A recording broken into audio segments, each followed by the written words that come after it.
Hello everyone, I am doctor Neha Dhingra, consultant gynaecologist, Chaudhary hospital Karnal.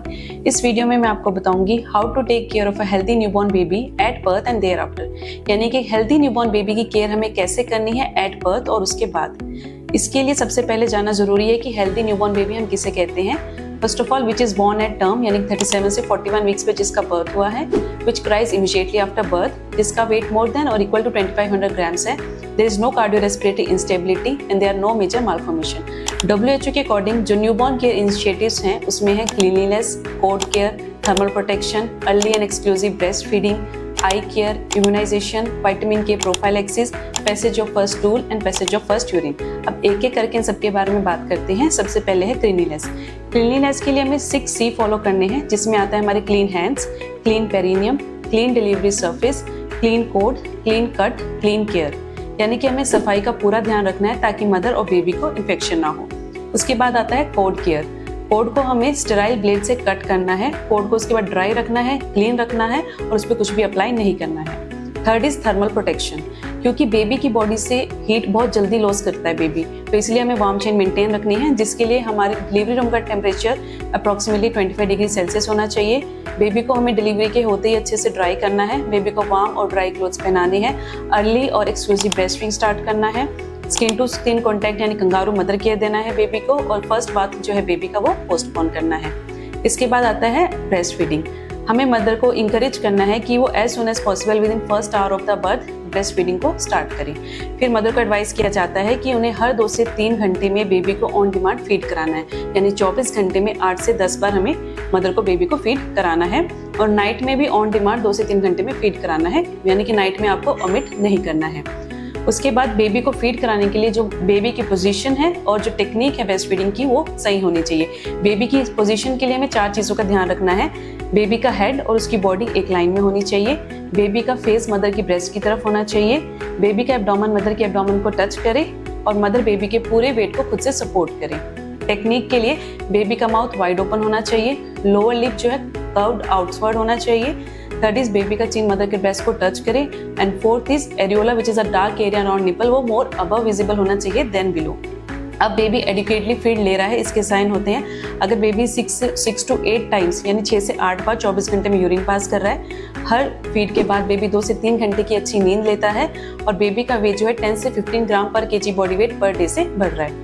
यहीं पे मैं कुछ ब्रेस्ट कॉम्प्लिकेशंस के बारे में बात करूंगी, क्योंकि वो भी ब्रेस्ट फीडिंग के साथ इंटरफेयर करते हैं, जिसमें सबसे पहले आता है इनसफिशिएंट मिल्क। मदर के अकॉर्डिंग उनका मिल्क बेबी के लिए सफिशिएंट नहीं है। इसके लिए कारण हो सकते हैं कि मदर बेबी को एडुकेटली फीड नहीं करा, यानी आपकी फ्रीक्वेंसी कम है। सेकेंड, आपकी टेक्निक पुअर है।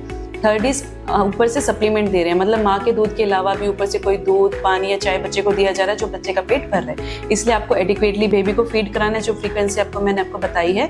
उसके बाद आपकी टेक्निक प्रॉपर होनी चाहिए, मदर की हाइड्रेशन और न्यूट्रिशन डाइट उनको मिलनी चाहिए। इसके बाद भी अगर मिल्क कम है तो अपने डॉक्टर को कंसल्ट करें और मेडिकली हेल्प लें। सेकेंड चीज़ आती है रिट्रैक्टेड निपल। निपल जो है वो बाहर की तरफ प्रोटेक्टेड ना होकर अंदर की तरफ है, इसलिए मदर को एडवाइस किया जाता है कि निपल को अपने फिंगर्स से रोल करके बाहर की तरफ निकालें, और ऐसा दिन में कई बार करें। इसके अलावा एक इन्वर्टरी सिरिंज टेक्निक आती है, जिसके लिए आप अपने डॉक्टर की हेल्प ले वो आपको समझाएंगे। थर्ड आता है क्रैक निपल। निपल में क्रैक्स हो जाते हैं, जो कि पेनफुल कंडीशन होती है, जिसकी वजह से मदर बच्चे को अच्छे से फीड नहीं करा पाती।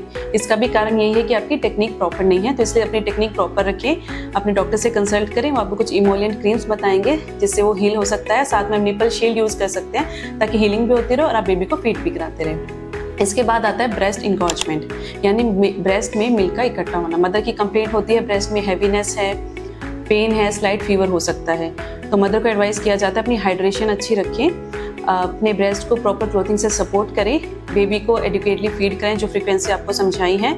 अगर उसके बाद भी मिल्क बचता है या तो उसे निकाल के स्टोर करें या फिर उसको फेंक दें, और if there is a pain तो उसके लिए पेन किलर ले सकते हैं। उसके बाद आता है एक्यूट मेस्टाइटिस। अगर ब्रेस्ट में मिल्क इकट्ठा रहेगा तो वहाँ पे इन्फेक्शन हो जाता है, जिसकी वजह से ब्रेस्ट में पेन होता है, फीवर होगा, हैवीनेस होगी।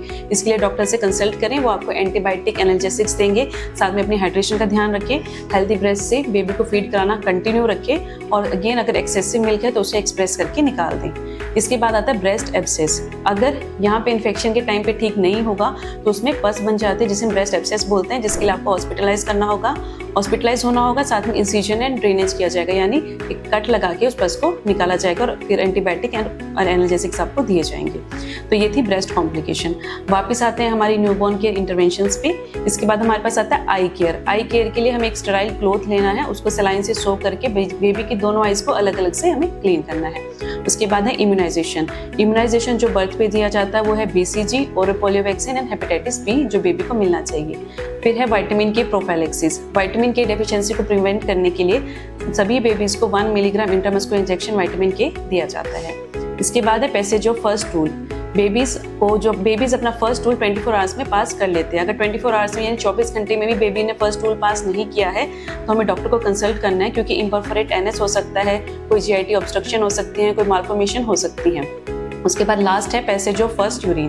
97% बच्चे अपना फर्स्ट यूरिन 48 आवर्स में पास कर लेते हैं। अगर 48 आवर्स में भी यूरिन पास नहीं करते हैं तो डॉक्टर को कंसल्ट करें ताकि वो उसके अकॉर्डिंग ट्रीट कर सकें।